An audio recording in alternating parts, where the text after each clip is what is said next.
नमस्कार जय जगन्नाथ दर्शक बंधु एसपी एस्ट्रोलॉजी ओडिशा चैनल प्रसारित मासिक राशिफल कार्यक्रम को आपको स्वागत। दर्शक बंधु आज आम आलोचना करवा जुलाई मासरे केमिति रहिबो राशिचक्रर तृतीय राशि मिथुन राशि व्यक्तिविशेष मानकर शुभाशुभ राशिफल विषय विस्तृत भाव आलोचना करवा किंतु ता पूर्व जदि आपण मैंने आम चैनल को प्रथम थर कर आसी था तेज भिडटी को लाइक करूँ शेयर करूँ और चैनल को सब्सक्राइब करूँ।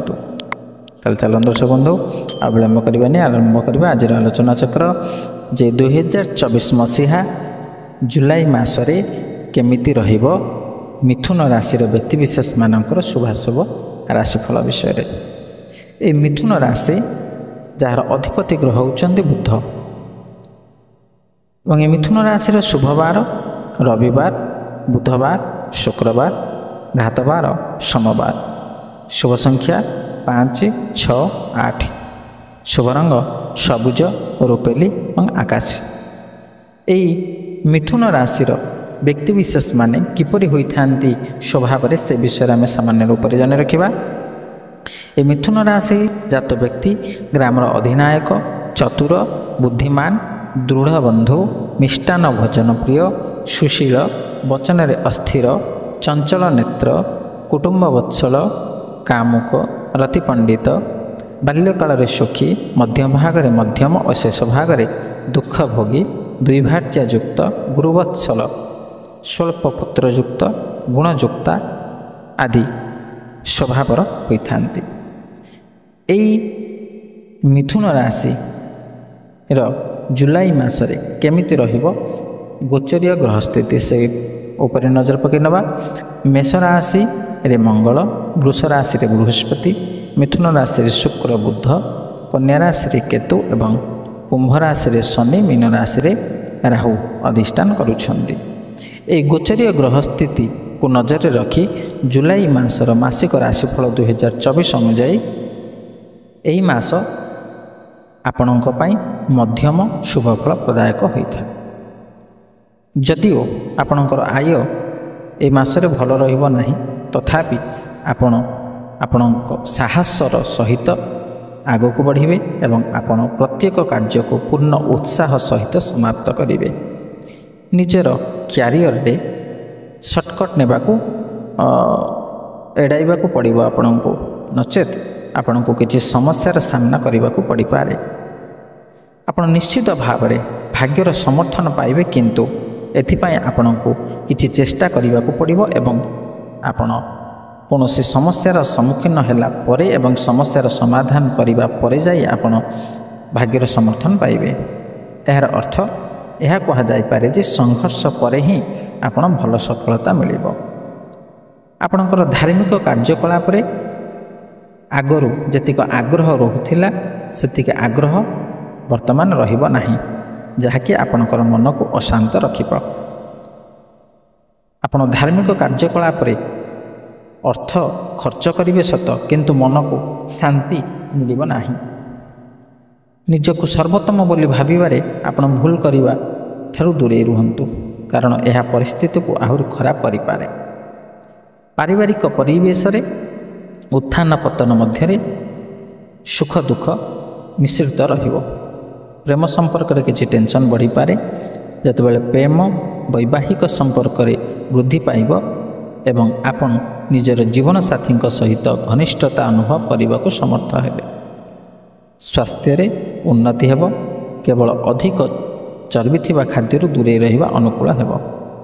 विदेश रु मध्य लाभ पाइबा संभावना रही अछि किंतु यार मात्रा खूब कम। छात्र छात्री मानक पई किछि करिवार समय आसीबो तेणु आपण कठिन परिश्रम उपरे ध्यान देवा उचित। ए बृहस्पति एवं शनि जो दुईटी मुख्य ग्रह को नहीं आमे आलोचना करती ए मासिक राशिफल और जहाँ जो ग्रह दुईटी गोचरीय स्थिति महत्वपूर्ण होता है राशि मानक पई से दुईटी ग्रह जे कि बृहस्पति और शनि को कथा जदि आम आलोचना करबा तेबे बृहस्पति वर्तमान आपण राशि पई द्वादशस्थ। बृहस्पति होचंती विद्या बुद्धिर कारक धन धान्यर कारक ज्ञान बुद्धिर कारक ଆଧ୍ୟାତ୍ମିକତାର କାରକ। ତେଣୁ ଏ ବୃହସ୍ପତି ଯେହେତୁ ଆପଣଙ୍କର ଦ୍ୱାଦଶସ୍ଥ, ତେଣୁ ଦ୍ୱାଦଶ ସ୍ଥାନଟି ହେଉଛି ବ୍ୟୟର ସ୍ଥାନ। ଏ ବୃହସ୍ପତି ଗୋଚରରେ ଦ୍ୱିତୀୟ, ପଞ୍ଚମ, ସପ୍ତମ, ଏକାଦଶ, ନବମ ଏସବୁ ସ୍ଥାନରେ ଅଧିଷ୍ଠାନ କଲେ ଅତ୍ୟନ୍ତ ଉତ୍ତମ ଫଳ ପ୍ରଦାନ କରିଥାନ୍ତି। କିନ୍ତୁ ଯେହେତୁ ଆପଣଙ୍କ ରାଶି ପାଇଁ ବୃହସ୍ପତି ବର୍ତ୍ତମାନ ଦ୍ୱାଦଶସ୍ଥ, ତେଣୁ ଦ୍ୱାଦଶ ସ୍ଥାନଟି ଅଶୁଭ ସ୍ଥାନ ହୋଇଥିବାରୁ ବୃହସ୍ପତି ଆପଣଙ୍କୁ ନିଶ୍ଚିତ ଭାବରେ ଅଶୁଭ ଫଳ ପ୍ରଦାନ କରିବେ। ଯେଉଁମାନେ ବ୍ୟବସାୟ ବାଣିଜ୍ୟ କରୁଛନ୍ତି ସେମାନେ ଏ ବ୍ୟବସାୟ ବାଣିଜ୍ୟରେ ସାମାନ୍ୟ କ୍ଷତିର ସମ୍ମୁଖୀନ ହୋଇପାରନ୍ତି। ଆକସ୍ମିକ ଭାବରେ ଆପଣଙ୍କର ଅର୍ଥ ବୁଡ଼ିଯାଇପାରେ ବା ଅଯଥା ଖର୍ଚ୍ଚ ହୋଇପାରେ କିମ୍ବା ଚୋରି ମଧ୍ୟ ହୋଇଯାଇପାରେ ଏବଂ ଆପଣଙ୍କର ଆୟ ଠାରୁ ବ୍ୟୟ ନିଶ୍ଚିତ ଭାବରେ ଅଧିକ ରହିବ। ଅଯଥା ଖର୍ଚ୍ଚ ଗୁଡ଼ାଏ ହେବ। ଯେଉଁଠି ଆପଣଙ୍କର 10 ଟଙ୍କାରେ କାମ ହୋଇଯିବା କଥା ସେଠି ଆପଣଙ୍କୁ 100 ଟଙ୍କା ଖର୍ଚ୍ଚ କରିବାକୁ ହିଁ ପଡ଼ିବ। ଏବଂ ଆପଣଙ୍କର ଏହି ସମୟରେ ଯଦି ଆପଣ ସେୟାର ମାର୍କେଟରେ କେତେ ଅର୍ଥ ବିନିଯୋଗ କରୁଛନ୍ତି ତେବେ ହଠାତ୍ ଆପଣଙ୍କର ସେୟାରଟି ନିମ୍ନଗାମୀ ହୋଇପାରେ ଏବଂ ଆପଣଙ୍କୁ ଅର୍ଥ ହରାଇବାକୁ ପଡ଼ିପାରେ। ତେଣୁ ଧୈର୍ଯ୍ୟର ସହିତ ଆପଣ ଏହି ସମୟ ମଧ୍ୟରେ ଅର୍ଥ ବିନିଯୋଗ କରନ୍ତୁ।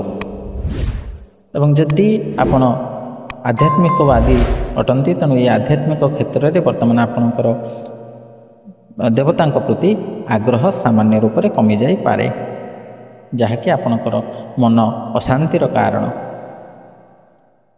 ଏବଂ ବିଦ୍ୟାର୍ଥୀମାନେ ସେମାନେ କୌଣସି ନା କୌଣସି କାରଣରୁ ପାଠପଢ଼ା ପ୍ରତି ଅନାଗ୍ରହୀ ହୋଇପାରନ୍ତି। ଅନ୍ୟ ଦିଗ ପ୍ରତି ଧ୍ୟାନ ଦେଇ ଏଥିରେ ଆପଣ ଅବହେଳା କରିପାରନ୍ତି ପାଠପଢ଼ାରେ। ତେଣୁ এই ପାଠପଢ଼ା କ୍ଷେତ୍ରରେ ମଧ୍ୟ ଆପଣ ପରିଶ୍ରମ ଅନୁସାରେ ଫଳ ପାଇପାରିବେ ନାହିଁ। ଦ୍ୱିତୀୟରେ ଯଦି ଆମେ ଶନିଙ୍କ କଥା ଆଲୋଚନା କରିବା ତେବେ ଶନି ହେଉଛନ୍ତି ବର୍ତ୍ତମାନ ଆପଣଙ୍କ ପାଇଁ ନବମସ୍ଥ। ଶନି ଗୋଚରୀୟ ସ୍ଥିତି ଅନୁସାରେ 4ଟି ସ୍ଥାନରେ ଶୁଭ ଫଳ ପ୍ରଦାନ କରିଥାନ୍ତି, ତୃତୀୟ, ଷଷ୍ଠ, ଦଶମ ଏବଂ ଏକାଦଶ। ତେଣୁ ଶନି ଆପଣଙ୍କ ରାଶି ପାଇଁ ନବମସ୍ଥ ହୋଇଥିବାରୁ ନବମ ସ୍ଥାନରୁ ଆମେ ଭାଗ୍ୟର ବିଚାର କରିଥାନ୍ତି।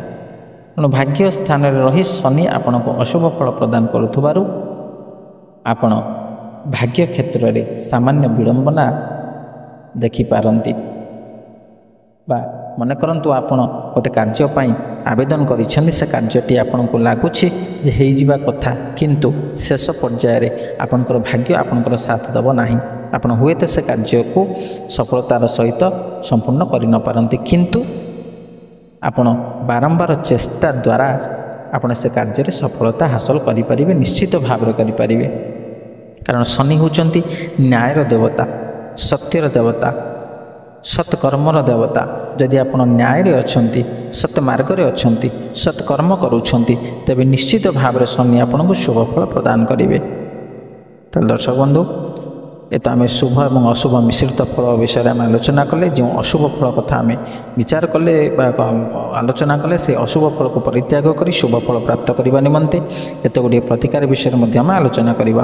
ପ୍ରତିକାର ଗୁଡ଼ିକ ହେଉଛି ଆପଣ ମାତା ତ୍ରିପୁରା ସୁନ୍ଦରୀଙ୍କୁ ଦର୍ଶନ କରନ୍ତୁ କିମ୍ବା ସାମାନ୍ୟ ପୂଜା ଅର୍ଚ୍ଚନା କରନ୍ତୁ, କିମ୍ବା ଭଗବାନ ଶିବଙ୍କୁ ଆପଣ ପ୍ରତି ସୋମବାର ଦିନ ଦର୍ଶନ କରନ୍ତୁ ଏବଂ ଶିବ ପଞ୍ଚାକ୍ଷର ସ୍ତୋତ୍ରକୁ ମଧ୍ୟ ଆପଣ ବା ମନ୍ତ୍ରକୁ ମଧ୍ୟ ଆପଣ ଜପ କରିପାରିବେ। କିମ୍ବା ଆପଣ ପ୍ରତିଦିନ ସ୍ନାନ ପରେ 41 ଥର ଓಂ ନମୋ ଭଗବତେ ବାସୁଦେବାୟ ଏ ମନ୍ତ୍ରକୁ ଆପଣ ଜପ କରନ୍ତୁ। କିମ୍ବା ଆପଣଙ୍କ ପାଇଁ ଭଗବାନ ଶ୍ରୀ ବିଷ୍ଣୁଙ୍କର ଉପାସନା କରିବା ପରମ କଲ୍ୟାଣକାରୀ ହେବ। ବିଷ୍ଣୁଙ୍କୁ ଉପାସନା କରନ୍ତୁ, ଦର୍ଶନ କରନ୍ତୁ, ବିଷ୍ଣୁ ସହସ୍ର ନାମକୁ ପାଠ କରନ୍ତୁ, ଦେଖିବେ ନିଶ୍ଚିତ ଭାବରେ ଆପଣଙ୍କର ଶୁଭ ଫଳ ଆପଣ ପ୍ରାପ୍ତ କରିବେ। ତାହେଲେ ଦର୍ଶକ ବନ୍ଧୁ, ଆଶା କରେ ଭିଡ଼ିଓଟି ଭଲ ଲାଗିଥିବ। ଯଦି ଭଲ ଲାଗିଛି ତ ଭିଡ଼ିଓଟିକୁ ଲାଇକ୍ କରନ୍ତୁ, ସେୟାର କରନ୍ତୁ ଏବଂ ଚ୍ୟାନେଲଟିକୁ ସବସ୍କ୍ରାଇବ୍ କରନ୍ତୁ ଏବଂ ଆପଣଙ୍କର ସୁଚିନ୍ତିତ ମତାମତ ଦେବାକୁ ଜମା ଭୁଲନ୍ତୁନି। ତାହେଲେ ଆଜି ମୁଁ ବିଦାୟ ଦିଅନ୍ତୁ। ରହିଲି, ନମସ୍କାର, ଜୟ ଜଗନ୍ନାଥ।